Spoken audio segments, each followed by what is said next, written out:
মাত্র 10 কিলোমিটার দূরে, তারাতলা দিয়ে গেলে কাছেই। আমরা এখানে এসেছি যে আমরা যা ছবি পাচ্ছি ভয়ঙ্কর।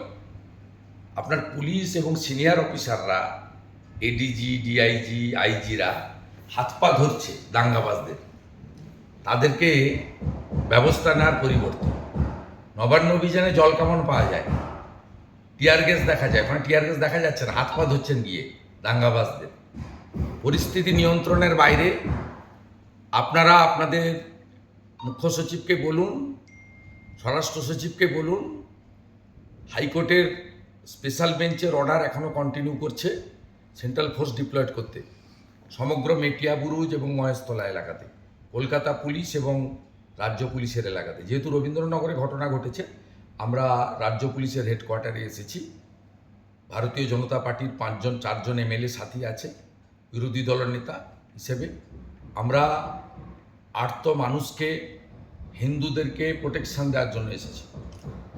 আমাদের সঙ্গে যদি উনি মিট করেন ভালো, না মিট করলেও আমরা আমাদের পরবর্তী কোর্স অফ অ্যাকশন নিচে সাংবাদিকদের জানিয়ে যাব। আমরা খানিকক্ষণ ওয়েট করছি, প্রায় 15 মিনিট হয়ে গেল, আরও আমরা 15-20 মিনিট ওয়েট করব। কিন্তু আমরা আর ঘরে বসে থাকবো না এই সময়। আবার আমরা ওখানে যেহেতু এই মুহূর্তে ল এনফোর্সমেন্ট অথরিটি কাজ করছে,